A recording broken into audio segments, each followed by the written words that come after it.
list. So welcome everybody. First of all, Walter brings his trusty friend Stacy Wynn. Thanks, Stacy. I have to make her an honorary member or something. Ron Torek has a lot of friends with him today. Brad Hancock is here. Hi, Brad. Shirley Torek is here. Hi, Shirley. Dr. Ted Gabrielson is here. Hi, Ted. Dorothy Gunn is with us. Hi, Dorothy. And her husband Jim Gunn. Hi, Jim. And Chuck Evans brought Pam Bennett.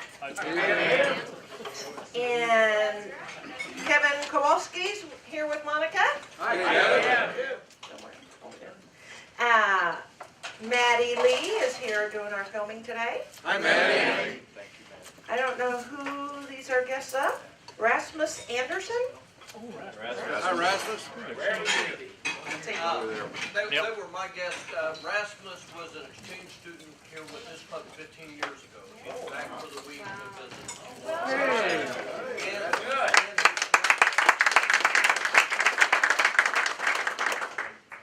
And also, is that Tori Rasmussen?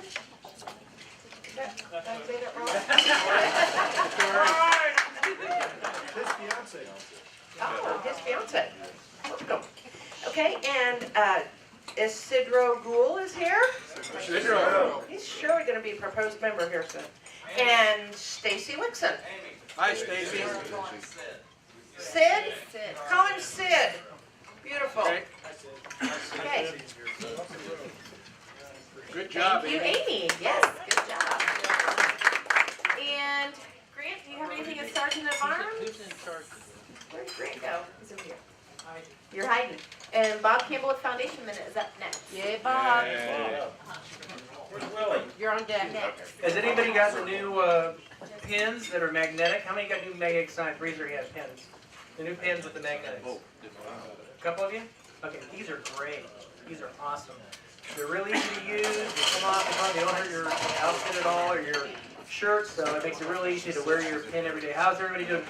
And everybody who's got their pin, raise their hand.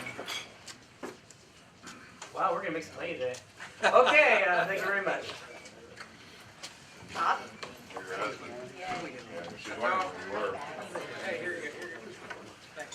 Okay, today's Foundation Minute is about ambassadorial scholarships. This former ambassadorial scholar, Chesa Bowden, says, Rotary has profoundly shaped the future of my life. The scholarship exposed me to a huge part of the world that I had not experienced. I became fluent in Spanish, and the service component gave me an appreciation for getting involved in people's lives. Bowden is the author of the book, Gringo, A Coming of Age in Latin America. That's it, I'm done. That was fast. All right, Bob. Good job, Bob. I just got an email right before I came here, and I don't know if everybody gets these or not, but it said the foundation hit a new record last year. I think it was 115 million in 1 year. So That's good for a single club. That was just us. yeah, that's right. Yeah. Let's see. Don't forget to check yourself into the badge box. Check the program schedule, which brings me to my next point. I'm glad to see so many people here today and not at the hospital. Because when are we meeting at the hospital? Next week, right? So Joe's going to come and tell us a little bit about that meeting and give us some instruction, I think. Well, I really do appreciate your willingness to come to the hospital and learn more about the Hospital Foundation. We're well represented at the Rotary is well represented on the Hospital Foundation board and committees. Jason White is on the board and was chairman of the board last year. And Tom Butler is our planned gift chairman, and I'm serving as chairman of the board this year. So we do appreciate your willingness to come in and learn about the hospital and particularly the hospice area. And the instructions, basically, you come in the main door, when you come in the lobby there, just immediately go downstairs, and that'll take you right into classroom 3, where we'll meet and have lunch. And lunch will probably should be ready to serve, be ready to use or available to you as soon as you get there. And so the same time as you always do. So business meeting will start at noon. And also, I would encourage you, if you could, maybe plan on staying a little afterwards if you have an interest in going through the hospice unit, because again, we're going to be talking about the inpatient hospice unit in the hospital. And so I think it'll be very informative to you. I guess hospital too, I see Roy Wilson, he's the board of trustees of the hospital, been that for a long time, so. Thank you very much again for coming next week. Well, thank you for inviting us. And you said classroom 3, Lunch right? is free.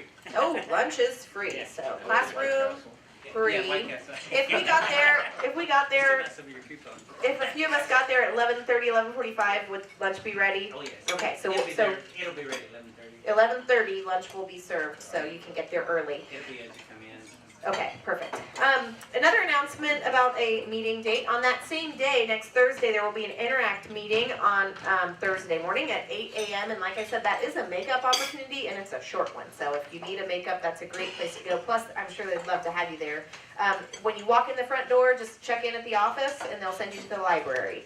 And then I, again, wanted to thank Maddie Lee and Kevin Horgan for helping us get these meetings videotaped. Let's see, do we have a steak and bacon raffle update? Nope. Sell tickets, buy tickets, lots of tickets. Wait a minute. Hold on, Chuck has one. 6 weeks away. Okay, you got a choice. You can buy tickets from me, or Linda's gonna start coming to the meetings, and you know how she is. Ultimatum. Okay, let's see. The next thing I want to talk about is the following week, and I know you're probably sick of hearing about this too, but it's Bring a Friend to Rotary Day. So for those of you that were not here last week, basically bring a friend, tell me about somebody who may be interested, and I'll invite them personally with a letter. I'm going to send this around. I took the names off that were there last week, so if you already put someone's name on here, you don't have to do it again. But if you know someone who might be interested in Rotary, put their name on here. Think about people who have sponsored events, or people who you've given tickets to for Wine to Water or Gift of Life or those types of things, and get them on here. I mentioned, I don't think I had any people from these places, and I could be wrong, but Hancock Regional, Lilly, Elanco, Covance. So anyway, there's a list there of kind of to get your mind churning about who you may want to invite. So I'm going to send that around here in a second. District conference is November 1st and November 2nd. Sign up for that on the district website. Vocational Service Award, there are nomination forms at the badge box. John, have we had anyone nominated yet? No. No one nominated yet, so we need to get those nominations in. That's a very prestigious award, and I know the recipients are very proud to receive it, so please work on that. Another makeup opportunity is Wednesday, September 11th at 7 a.m. at the clubhouse at Timber Run is our next board meeting, and we always love to have visitors at those board meetings, so feel free to come. On that same note, David Stillinger, who is the president-elect, and I and some others are working on putting together a slate of officers for next year, and we are taking suggestions for sure. We have a couple people in mind, but if it's something that you would like to think about doing, maybe taking the next step in the leadership of this club, get with me or David or shoot us an email. We have positions available for just a club director, which is a good kind of starting point, club treasurer, club secretary, because those positions are expiring on their term limits. And then we also have actually 2 positions for presidency. Chuck Evans, who just walked out, has decided he is going to take a step back from that position and just stay on as a very active club member. So we have 2 positions, one that will be president right after David, and one that will be president after that. So get with me or get with David if you're interested in that. Monica still has spots open for the Yuletide celebration. That's December 23rd. 21st, December 21st. But she would like to know by next week at the very latest, and she will be able to get payments, amounts for that. But that's a good social event if you want to kind of get engaged. I think that's all of my announcements. Did I miss anybody? Good, because we have a very exciting thing that I get to do for the first time, and I'm thrilled to have an induction. So if Stacy Wixon and Jason White would please come forward.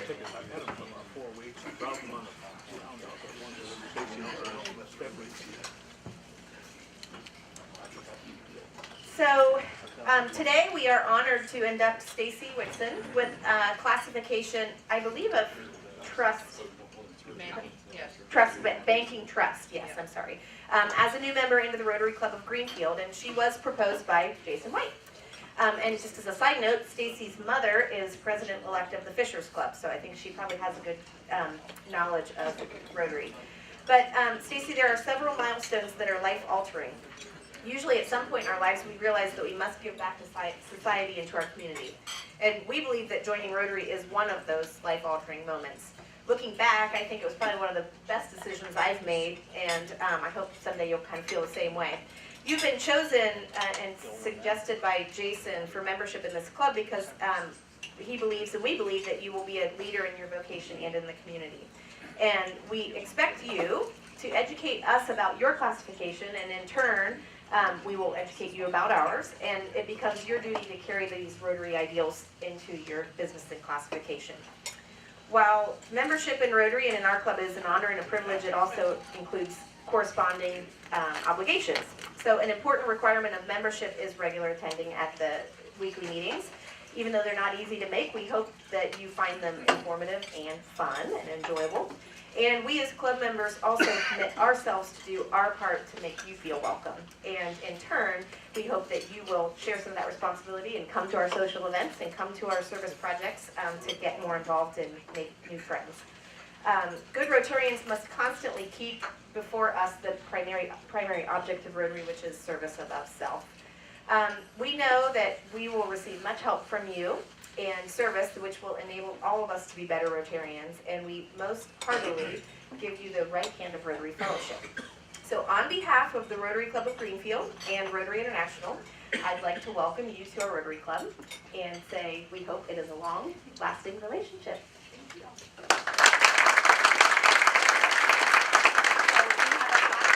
New member kit. The only thing that's missing is a badge, which you should have next week. And your pin is in there if you'll take it out and pin it on. You know, that's one of the things that we do. Jason, do you have any thoughts? I was supposed to ask that first. I'm sorry. No. No, he does not. Good. Okay. So if my fellow Rotarians would please stand for a minute, because I want to officially present to you the newest Rotarian in our club and, as Richard Garrett used to say, the newest Rotarian in the world at this moment, Stacy Wixon.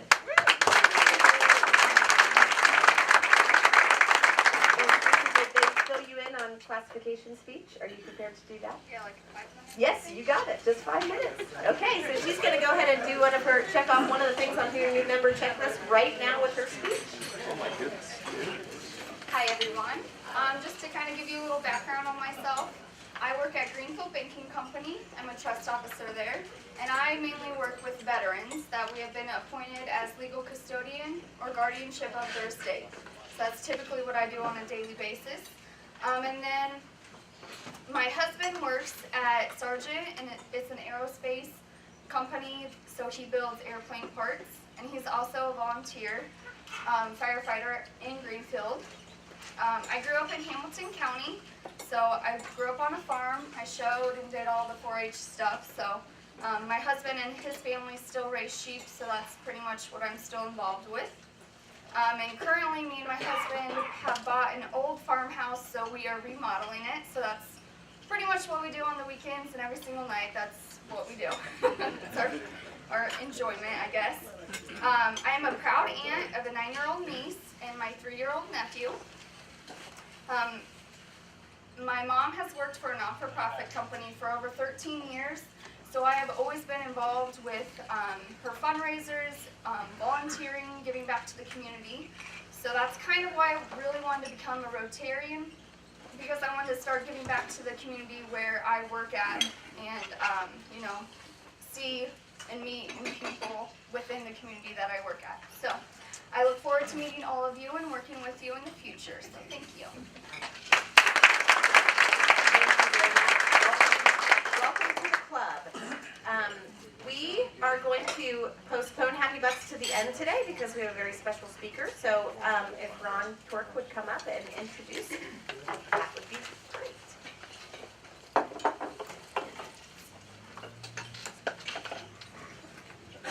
It's my pleasure to be able to introduce Bobby Plump to the club. He was able to be here several years ago and was willing to come back, which I think is great. I recently met him out at Family Fun and Fitness. There's a group Dick Shepler for decades has had people that have played together. And it's a neat group of men that play 4-on-4. And I can tell you from experience, it was better to be playing with Bobby than on the other team, trying to contain his shot and passing.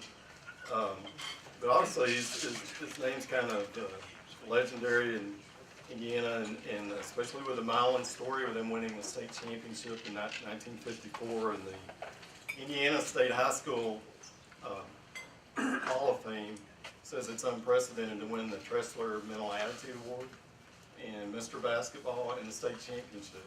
So that was quite an honor in 1954. And he went on to play for Butler, for Coach Hinkle, and Sarah Look, who's here today. Her mother, Mary Jane, was a cousin of Coach Hinkle, and he was telling me that he had done a banquet at Cathedral for Joseph or Joe Duffy, who is Ron, or not Duffy, but Ron Deslin's father. And so, I mean, it's a small world. We've got a state champion here with Wayne Addison, played on Greenfield's state championship team, and probably was a Bobby Plump of that team. I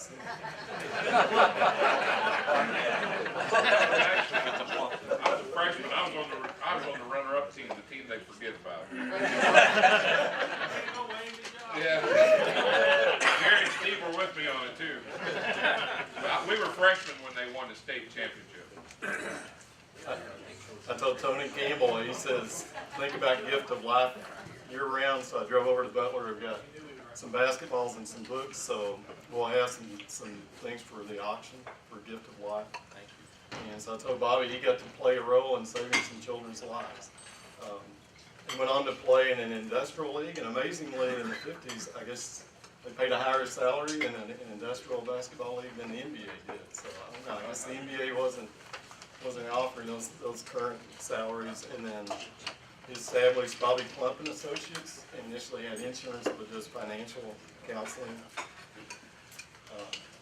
To give you an idea, at Butler, he had one game where he scored 41 points and was 17-17 from the free throw line. And one of the things, looking back through some things online, they said there were 40,000 people that greeted the team when they came back.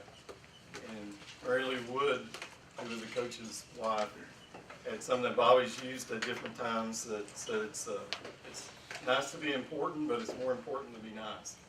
And having talked with Bobby several times, I think if somebody didn't know his basketball background and got a chance to meet him, they'd walk away from the encounter and say, what a nice gentleman. And I think if we had the time, he probably could say more about family, friends, and associates and people he's been able to help in business and life than basketball.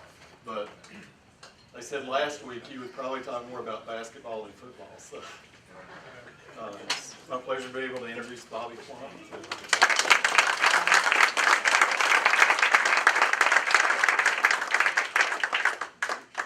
Is this working? Can anybody hear me? Yeah, we're All here. right, good. Thanks, Ron. Those were nice remarks. Glad I wrote them down before you got up here. Great to see all of you. You doing all right? Yes. Ron said I was here a few years ago, and that's true. And he called me. Or is yours off, Ron? Well, it's right there. Yeah, it's on the table. I can use that one. Doesn't make any difference. There's two on. Can you hear me now? No. They're turned on. You turn it on the, He's got two buttons. I think so. There's two of them to be turned on. there's two, I don't. Light on.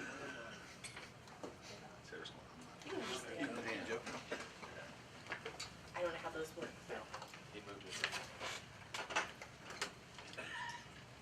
Nice idea, Ron. Turn that one on. How about now? Can you hear me now? All right. I was here a few years ago, and I was talking with Joe here, and I said, well, I'm back here. Ron called me and wanted to know if I'd come back and talk to you. And I said, Joe, why is he asking me back again? And he said, well, Ron heard you speak a couple of months ago, and he said you sure as hell need to practice. So if there's anything I say here that you all might disagree with, I want you to see Ron, not me. When I graduated from Milan High School, I was a shy, bashful kid that could not stand up and talk in my classroom, and I went to school with all of my classmates from the 1st grade through the 12th grade. I got to Butler University and I had to give a speech. It was a speech class, and Dr. Cripe was a professor, and I said, Doc, I can't do this. He said, oh yeah, Bob, you can do this. He said, just remember your name, where you're from, what you're talking about. I got 2 out of 3 right, and he passed me. And after I was finished, he came up to me and he said, Plump, if you're ever asked to give another speech, I doubt if you will be, but if you're ever asked to give another speech, remember 2 very important things. Have a great beginning and a great ending, and try to keep them as close together as possible. So I'm going to try and do that. I don't know how much time I've got here, so you can, I'll use this and get off. Anybody see the movie Hoosiers? Yeah. Great movie, wasn't it? Yeah. Yeah. I like the ending. I'm going to tell you a few things about that movie and what actually happened at Milan in comparison to the movie. And before I get started, I need to tell you that the only factual thing in that movie is the last 18 seconds after the ball is thrown in. Now, they were going to make the movie exactly what happened at Milan. And I'll tell you about that story in a few minutes. But Angelo Pizzo was a writer and co-producer, and David Anspaugh was a director. Angelo grew up in Bloomington, Indiana. David grew up in northern Indiana. I can't think of the town right now, but they were fraternity brothers at IU in the 60s. And if you lived in Indiana in the 50s and 60s, you knew about the story of Milan. And they decided they were going to make a movie identical to what happened those 2 years. So Angelo in 1972 went to Milan and talked to the athletic director. The athletic director was Gene White, who was a center on our team. And he said the first thing he learned about making a movie was you had to have controversy. So he's looking for controversy, and he asked Gene, he said, well, I know you had a coaching change at the end of your sophomore year. How was a new coach accepted? Gene said, well, initially there was a few problems, but said everybody loved Marvin Wood. Man, they just loved that man. He said, well, how about parents? They get upset, their kids aren't playing. No, he said, our parents never interfered once. Never had any problem with parents. And Angelo said, well, let's see, 30 in the graduating class, not many girls.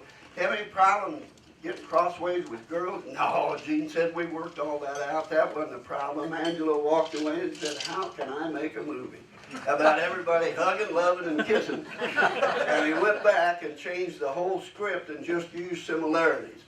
And I'll give you some of those similarities. Number one, I guess I should congratulate you all for Gift of Life. Ron was telling me some of the things here. That is a wonderful, wonderful thing that you all are doing. It's very moving. It means a lot to an awful lot of people. And I want to congratulate you on your efforts. I also want to, I can tell from the people that talked up here that you have teamwork.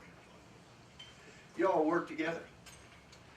That's the reason that we won the state tournament. And the reason we won it is because of Marvin Wood and what he brought to us and the importance of teamwork. You all keep doing what you're doing and have the team continually do what they're doing, and great things, even greater than what have already happened, is going to happen. Here's what Woody brought to us. Number one, just as in the movie, he changed our offense completely. We were a run and gun. By the way, the coach that was fired our sophomore year, the guys that played to win the on the winning tournament team, we were playing second team as sophomores. The second game of the season, his name was Herman Grinstead. The second game of the season, we got beat 82-44 which was a second loss for us, by a county rivalry of Osgood, and Mr. Grinstead, when he put his veins back in his neck, removed 7 seniors from the ball club. Kicked them off, took their uniforms. I'm sitting in the back thinking, man, I don't want to play if it's going to be like this. He brought the 2 best players back, moved myself and Bob Engel up the starting 5. We had the best season Milan had ever had in the history of the school. At the end of the season, the superintendent fired him. Fired him because he ordered uniforms and there wasn't any money in the budget. He offered to pay for them. Nope, you're gone. 2 months later, by the way, the school board fired the superintendent. So here we just had the best season in Milan's history. Now you all, maybe there is something that you all are trying to accomplish that's never been done before. Think about this. Milan had never won a game in the regional in the history of our school. 1953, Marvin Wood comes in. He changes us from a run and gun, McCracken style, more to the Hinkle system, more pattern basketball. Changes from a zone to a man-to-man. Found out we couldn't play that man-to-man, by the way, and changed it back to a zone. And the fans used to come to practice all the time. Well, when they saw this slow-paced basketball and pattern, they started talking. The coach that was fired, we all loved him. We loved Marvin Wood, too, later. But we loved him, and so did the townspeople. He went down and talked to the downtown coaches all the time. They had their coffee cups, had their names on them. Marvin Wood never went down and talked with those people. Well, they got upset and tried, Mr. Grinstead's still living in Milan, by the way. After he was fired, his wife had a beauty shop. There was a movement to get rid of Marvin Wood and bring Mr. Grinstead back because Woody closed practice. The season started, we won the first 5 games, and you know what happened. That Marvin Wood's the best coach I've ever seen. Man, he's a great coach. I never criticized him. Not me. Wasn't me. Winning will do that for you. So he did change things. It was a difficult transition. But he brought us things that we didn't have before. He was he played for Mr. Hinkle. He was a very, very fundamental coach. We learned in a month more things about basketball than we had learned all our career. He also was a pretty strict disciplinarian. Now, Woody coached there 2 years, lost 7 games, and he came to every reunion we had until he died in 1999. I got to know him very well. I lived next door to him when he was the first coach at North Central High School in Indianapolis. I lived next door to him for 5 years, and there's only one mistake that I can think that that man ever made as a coach. And it happened that first year he was coaching Milan. We had to be in by 10 p.m. during the week. He let us stay out till midnight on weekends. You all played on teams, some of you, right? Yeah, you were reserve.